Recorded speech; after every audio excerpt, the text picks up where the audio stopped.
Chief or Slayer winning the rematch poll was about as surprising as waking up to find out the sun has risen. While a completely obvious blowout, this was still a very cool pick for an episode, albeit one I wasn't too especially hyped for due to my unfamiliarity with both characters. I've only played about an hour of Doom, and I'd sooner play on a Google Stadia than a modern Xbox, so I was going into this practically blind. This unfamiliarity definitely affects my opinion on the analyses to a certain degree, as I'd say they're my least favorite of the season so far. Between the two, Chief's analysis I was looking forward to more since I knew nothing about his actual character, which is why I was pretty disappointed to find out he didn't really have an actual character. At least that's what I got from the analysis. They mentioned him regaining his humanity through Cortana, but it's mentioned as a very minor point. I feel like that would have been a good thing to focus more on, but again, I'm not knowledgeable on Halo. Did somebody say Halo?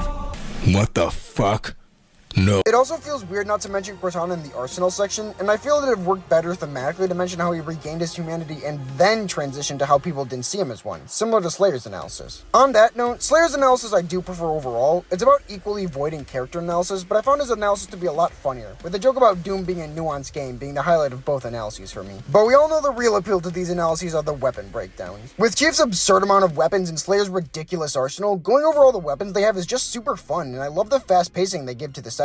The snappy switching between each weapon helps sell just how big their arsenals are, and even with said rapid fire coverage, they make time for that classic boomstick gun fanboying. Yet, while the arsenal coverage is good, the stat coverage I'm not as positive on. I'll talk about it more when we get to the verdict since it's more prevalent there, but for now the most glaring issue here is the smash bracket level calculation of 157 trillion kilowatt hours. I get wanting to keep the numbers vague so the winner isn't obvious, but at that point just keep it in joules since that's at least a unit used in versus and not some fuck-ass unit that not a single person understands. Moving on over to the fight, let's first address the most obvious issue here, that being the complete lack of Energy Sword and Crucible interactions. It's not an exaggeration to say that the main thing every single person who voted for this wanted to see was the awesome Energy Sword fight. If you say you didn't, you're contrarian, and that's my job, not yours. This was a very big part of the appeal of the rematch, so to get zero interactions between the two was extremely disappointing, and it makes both swords feel far less important than they should be. Like, the Doomblade being the weapon that Slayer uses to fight the Energy Sword makes it lose at minimum 1,000 aura points. Moving on to things that actually happen in the fight, you can easily break this animation up into two halves, and I definitely say the first half is far better, so I'll cover it first. SXR did an amazing job on all aspects of the animation quality. Aside from the minigun, which looks weirdly unrendered, the lighting and models look great. I especially love how Chief's helmet lights are done, but the real star here is how it's shot. The camera zooms and turning shots flow super smoothly, with Chief dodging the plasma rifle being the best example of that. Similarly, the posing here is spectacular. Moments like Slayer's big chainsaw swing or Chief's pullback give us super dynamic shots with great lines of action, and the slowing of time only enhances how cool they look. There's also the sick-ass Slayer POV shot. Not much to say there, it's just super cool looking. Even better than the animation is the choreography though. The writing here is just super clean and has a ton of aspects to appreciate. One of said aspects I really like is how tough both armors are made. Throughout the entire section, the bullets they're shot with never pierce them once. Stuff like having Chief only be pushed back by minigun fire is a great way to sell how tough these two are. It also gives an actual reason for them to go through so many weapons, constantly switching through their arsenal to try and figure out a way to actually hurt their opponent. And with a new weapon about every 10 seconds, the arsenal variety we get in this section is about as much as you could ask for. But what I love most here is how they do both characters' fighting styles. Slayer is fittingly portrayed as much stronger physically, beating Chief in all their close quarter exchanges and taking hits better than him. However, he's a far more straightforward fighter, giving Chief chances to use his superior skill and strategy to overcome the difference in strength, like using the Brute Shot's grenade to boost his own strike or using Slayer's own momentum against him.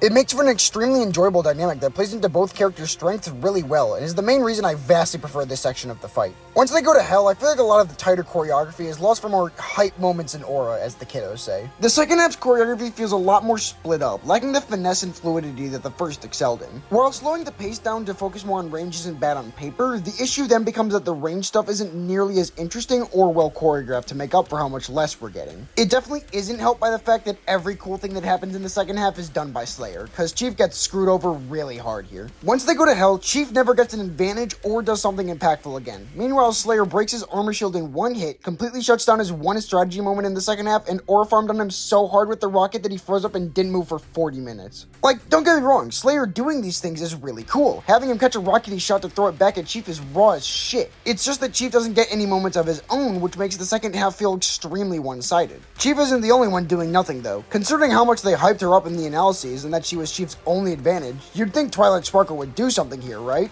All Twilight does in this fight is be a one-liner generator and shut down Vega, which accomplishes -1 things. Vega never even helps Slayer, and he sees right through the invisibility anyways, meaning Twilight doesn't help Chief once the entire fight. One thing I can't criticize this half on as much though is its animation. It has its flaws here and there, like Chief and Slayer's close quarter exchange having the camera move around too much, but the vast majority of it looks great. The bright oranges of hell make for a great contrast to the earlier blues in the fight, and the effect work is all around good, with the BFG and Spartan laser clash being the best example of that. The best animated segment, however, is obviously the rocket catch. Artemis does a really good job at portraying how fast Slayer is going, and the perspective shot in it looks great. Anyways, back to being negative. To finish off our discussion on the fight, we have the death, which I'm not a very big fan of. Granted, the kill by itself is pretty good. It's naturally very bloody, and I'm glad they didn't hold back on the brutality. I'm not sure how I feel about Slayer snapping Chief's neck without even moving his hand. That certainly doesn't help the one-sided feeling, but the main issue here is how it comes out of nowhere. There's just really no build-up to the ending. Chief just gets pulled in, and he's getting killed now. I didn't even register it was the kill until Chief's second arm was lost. I saw that Crucible come out, and I, being the foolish fool I am, thought we were going to get the sword fight climax literally everybody wanted, but instead we just got a pretty standard kill. Then we get to the post-analysis, where Chief still cannot catch a break. Experience is the only category here I don't have any issues with. Slayer taking it makes sense, and I like how they make it clear both are comparable in the category.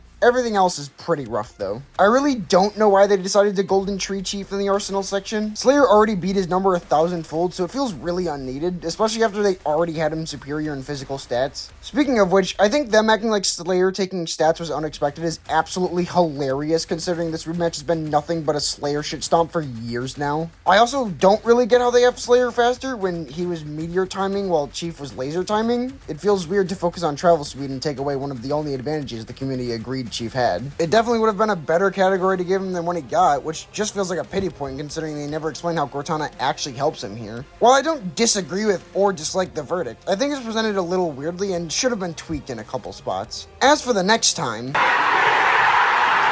Simon vs. Kyle is one of my favorite matchups out there, and I'm so excited for it to come out. I also plan to post a reaction video for it, so look forward to that. Overall, it's safe to say this isn't an episode I find very interesting. How long it took to get this review, I should tell you that much. While it has elements I really love, those elements can pretty much all be found in the first half of the fight, while the rest of the episode just feels pretty mediocre to me. To be clear, it's not an episode I dislike per se, just one I feel pretty much nothing for. I flip-flop between a 5 and a 6 out of 10 for its score, but I think I'll leave it at a 5 since the lack of energy sword fight really does irk me. While a pretty whatever episode, if there's one thing to take from it, it's that Halo is better than Shin Megami Tensei.